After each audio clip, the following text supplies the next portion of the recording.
Сәлеметсіздер ме? Сіздермен Гүлфира, Нұргүл. Және де бізде сұрақ жауап айлары. Енді біз өзіміздің тәжірибемізге байланысты арасында курс жайлы, өздеріміздің мастер-класстарымыз жайлы сұрақтарды қоятын боламыз.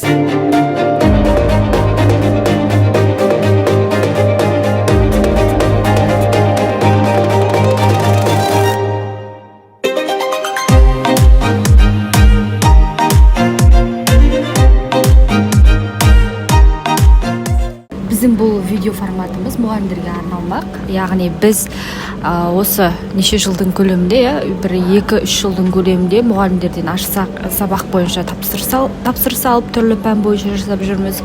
Және де бірнеше қалада Қазақстанның мастер-класс өтіп жүрміз. Мұғалімдерге арналған заманауи мұғалім деген барлығы кіріктірілген.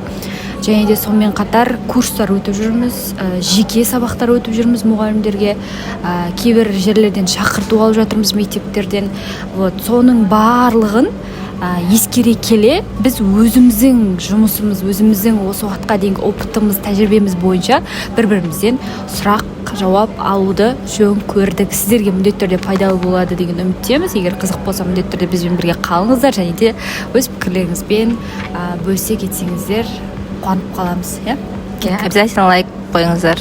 Менің бірінші алғашқы сұрағым біздің курс жайлы болады. Курстан кейін мұғалімнің жұмысы қаншалықты жеңілдейді? Курстан кейін мұғалімнің жұмысы, біздің курстан кейін мұғалімнің жұмысы негізінен біздің курста барлық кіріктірілген. ЖИ бар, сиректеу сайтын жасау бар, түрлі ойын платформалары бар, түрлі презентация жасау бар, талапқа сай КМЖ бар, түрлі әдіс тәсілдер қазіргі заманауи оқушылардың өз тәжірибемізде шыққан. Сонымен қатар жаңағыдай көрнекілік жасау бар, сонымен қатар жаңағыдай түрлі лайфхактар бар. Бір сөзбен айтқан кезде барлығы кіріктірген. Мен бұндай курс көрген жоқпын, бұндай барлығы прям кіріктірілген түрде өтетін курсты мен көрген жоқпын. Сонымен қатар бізде адам саны шектеулі, әр курста, мастер-класста болсын, адам саны шектеу етіп аламыз, себебі бізге саннан гөрі сапа маңыздырақ. Сондықтан да тырысамыз әр мұғалім үйреніп кетуіне, және де дәл оқушы әр мұғалім біздің алдымызға келіп отқан ол 50-дегі, 40-дағы, 30-дағы, 20-дағы кісі болсын, ол бәрібір біз үшін оқушы, себебі жаңағыдай үйренуге келіп тұр да. Сондықтан да от и до, яғни А әрпінен бастап үйретуге тырысамыз. Ол кісінің деңгейіне түсіп, ол кісінің тілімен түсіндіруге тырысамыз, бір сөзбен айтқан кезде. Және де біздің курстан кейін ол кісіде әдемі не болады, өзгерістер болады. Себебі ненің не екенін, кімнің кім екенін, ненің қай жерде қолдану керек, көзі ашыла бастайды, бір сөзбен айтқан кезде. Екіншіден, біреуге тәуелді болу деген принциптен алшақтайды. Себебі өзі жасай алады да, жасап үйренеді, көзі ашылады. Үшіншіден, әрбір мұғалімде болады бір уақытты қызығынан немесе бір дүниелі жағдайлармен бір сатып алу. Сол үшін біз жиі айтамыз, аш сабақ құрастырып жатқан кезде, дәл біз сияқты біреу аш сабақ құрастырса, мен заказ берер едік біз деп ше, сөйтіп демалып өзіміздің өміріміз сүріп былай жүрер едік деп біз жиі айтамыз әр аш сабақ құрған сайын. Сондай жағдайлар болады. Біреуге заказ бересің, ол КМЖ заказ беруі мүмкін, мысалы үшінге. Сол кезде саған жазып берген дүниенің қаншалықты сапалы немесе сапасыз екен көзіңіз рентген болып біліп тұрасыз да. Көбінесе маған КМЖ бойынша оқуға келген мұғалімдер айтады, ойлаймын мен осыны көрсетіп жатады да, осындай КМЖ-ны мен мынандай ақшаға сатып алдым ғой, мынаның ішінде түк жоқ екен ғой, мынау уже ошибкаларын көріп жатады да, бір сөзбен айтқан кезде қателерін, ненің не қай жері дұрыс емес екендігін, яғни көзіңіз ашып, ненің сапалы, ненің сапасыз екенін ақшаңызды құр босқа шашпай, кәдімгідей сөйлей аласыз да за себя. Және де сонымен қатар сіздің сабағыңыз уже оқушыларға қызық бола бастайды. Уже оқушыларға қызық болса, қазіргі оқушыларды білесіздер, андай сөзді ұстамайды. Айтады, бетіңе айтып тастайды да. Сондықтан да жаңағыдай ол ата анасына айтуы мүмкін, ол басқа мұғалім, тіпті директордың өзіне де айтуы мүмкін. Солай сіздің сабағыңыз қызыққан сайын, қызық болған сайын, жақсы жаққа ракурс өзгерген сайын сіздің авторитетіңіз де, конечно, сәйкесінше өсе бастайды. Вот бірақ үлкен но деген нәрсе бар. Кез келген жерде жауапкершілік деген дүниені жақсы түсініп алу керек. Біздің тараптан керемет қолдау болады, керемет түсіндіру, керемет жұмыс болады, керемет подход болады, бірақ жауапкершілікті сіз ала алуыңыз керек. Яғни мына жердегі дүниені сіз ары қарай жұтып бойыңызға дарыта алуыңыз керек. Вот осы нәрсені ұмытпаймыз. Егер адам өзіне жауапкершілікті ала алса, білімді жай білім күйінде емес, білу күйінде қолдана алса, онда кез келген жерде, кез келген нәрседе, кез келген білімде нәтиже шығатынына сенімдімін. Керемет жауап. Және де менің келесі сұрағым, мен технологияны түсінбеймін деген мұғалімдерге не айтасыз? Мысалы, курс барысында мен компьютер түсінбеймін, мен қолдана алмаймын деген мұғалімдер болуы мүмкін. Сол мұғалімдерге не деп айтасыз? Мысалға, үлкен адамдарымыз енді компьютер енді соңғы жылдары қатты дамып шыға бастады ғой. Енді жасанды интеллекттің өзі соңғы 2 жылдықта шықты. Енді сондай мұғалімдерге не айта аласыз? Негізінен қазақта әдемі сөз бар, үйренді жирен дейді. Жайда менде қазіргі таңда репетиторлықта 57 жастағы апайымыз бар. Қазақша үйреніп жүрген, мен өзім қазақ тілі әдебиетінен репетитормын, қазақ тілін үйретемін. Вот, ол кісі де айтады, мен өзімді жағдай кеш деп есептемеймін, тіл үйренуге, жаңа нәрсе үйренуге дейді да. Сол секілді толықтай келсем, сіз жасыңыз қаншада болсын, қолыңызға жаңағы ноутбукты дұрыс істей алмау деген дүние болсын, бәрібір басты сізде ниет болу керек та. Ниетіңізді туралап дұрыстап алған дұрыс. Және де бұл біріншіден ниетті дұрыстап алу керек. Точно сіз бұл нәрсе сізге керек па? Бұл сіз өміріңіз немесе жұмысыңыз іске аспай ма? Заман сізден соны жағдай талап етіп тұрма, иә? Сол нәрсені басын ашып алу керек. Ешкім өмірге келген кезде бірден сөйлеп кетпейді. Ешкім керемет жұмыс жасап, бәрін біліп кетпейді. Сондықтан да кез келген нәрсені үйрену керек.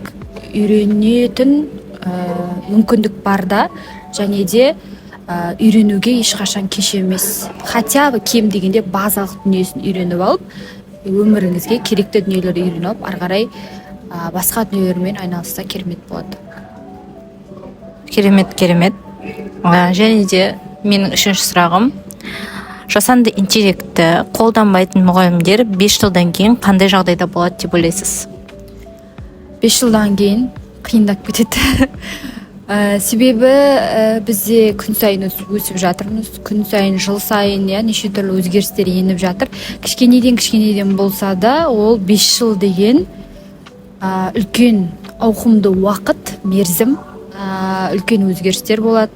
Әсіресе қазіргі ұрпақпен, әсіресе коронавирустың оқушылары, балалары келіп жатыр алдарымызға. Сондықтан да егер қазірден бастап базасын үйреніп алмасаңыз, болашақта бұдан да қатты қиындайды деп ойлаймын. Қазір бәрі қарқынды дамып жатыр ғой. Жасанды интеллект деген осы 10 жыл бұрын не екенін білмейтін еді. Қазір жасанды интеллектті барлығы уже қолданып, уже барлық даже диссертация, документ, реферат барлығын жасағанда уже сонымен бәрі жазып жатыр. Және де келесі сұрақ, қатысушы сабаққа қажетті материалдарды өздері жасай алады ма? Курсқа қатысушылар, әрине, себебі бізде арнайы сабақ бар, 2 күн бойы өтеді. Ол көрнекілік жасау, яғни белгілі платформалар арқылы көрнекіліктерді қалай жасау керек. Айтып тұрмын ғой, базасын үйреніп алсаңыз болды. Әрі қарай әр адамның, әр мұғалімнің өзінің фантазиясына, ерік жігеріне, дисциплинасына байланысты болады. Кез келген дүние, қармақты береміз, ары қарай балық алу сіздердің қолдарыңызда. Дәл сол секілді мұғалім егер ары қарай да қолын жаттықтырып ненің не екенін қарап қайталап бәрін өзінің мұғалімдік жолында жұмыс жасай алса, ол не только ол нәрсені жасай алады, өзінің жұмыстарын, сонымен қатар басқа да мұғалімдерден тапсырыс алып қосымша ақша табуға да болады.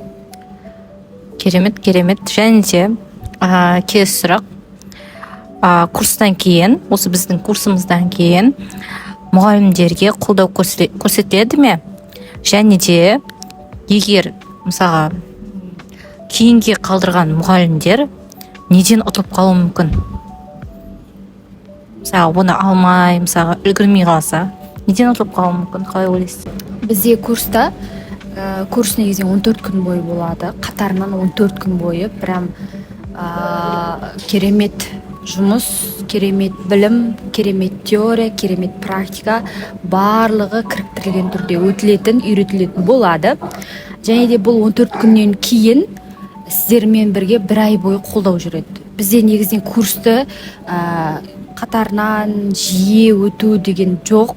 Осы жазда тек бір рет қана ұйымдастырамыз. Одан кейін жеке курс бойынша, жеке курс бағдарламасымен жеке мұғалімдерге ондайда ұсыныстар түсті, олайда жұмыс жасадық. Және де осы жаздан кейін біз олай жұмыс жасау тоқтататын шығармыз, себебі біздің де жеке жұмыстарымыз бар, жан-жақтан тапсырыс бар деген секілді жеке курс бағдарламасымен сабақ өтуді біз доғарамыз деп ойлап отырмыз. Сондықтан да реті келсе біз итакта мынау топтық курстарға адамды көп алмаймыз. Біз бағана айтқандай сапаға мән беретіндіктен, сіздің бірдеңе үйреніп шыққаныңыз маңыздырақ болғандықтан реті келсе осы жаздағы бір рет өткізілетін барлық кіріктірілген курсқа тіркеліп алғаныңыз жөн. Егер мен сондай өзіме келесі жылдан бастап керемет білім беретін мұғалім болғым келеді, келесі жылдан бастап бәрін шарит ететін мұғалім болғым келеді, оқушыларға керемет қызықты сабақ өткім келеді дейтін, немесе декреттен қайтып келген, немесе жас мамандар болатын болса, онда мен ойланбастан мен мына керемет жеңілдікпен курсты алатын едім.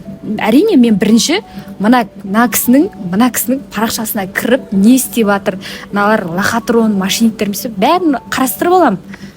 Мүмкін қатысқан кісілердің аккаунтын тауып мүмкін сұрап көретін шығармын, кім біледі. Дәл солай, егер көңілімнен шықса, егер көңілдеріңізден біз шықсақ, міндетті түрде қатысып алыңыздар. Себебі бұндай мүмкіндік айта алмаймын, келесіде болады деп, және де бұндай жеңілдікте. Себебі жыл сайын бізде өсіп жатырмыз, біздің тәжірибемізде өсіп жатыр, сонымен қатар курс, валюта өсіп жатыр, и баға да өсіп жатыр. Сондықтан да темірді қызған кезінде ұры дейді ғой, сол секілді қазір қатысып алсаңыздар, кейін өздеріңізге жеңіл болады, көздеріңіз ашылып, кәдімгідей көп нәрседе шарит ететін боласыздар. 100% менің атынан, Нұргүл ханымның атынан білім беретін білімімізге сапасына кепілдік береміз. Керемет жауап деп ойлаймын. Осымен менің сұрақтарым тәмам. Келесі частьті келесі видеодан көре аласыздар. Негізінен бұл бізде аяқ асты ұйымдастырылған рубрика. Мен Нұргүл ханымның сұрақтарын білмеймін, Нұргүл ханым менің сұрақтарын білмейді. Қатты қорқам негізі қандай сұрақтар қояды деп сөйтсем, жақсы, нормально. Мені қазір қинайын деп тұра қалам. Қазір көреміз оны. Кеттік екінші кезеңде мен Нұргүл ханымға сұрақ қоямын, сол жақта жүздескенше.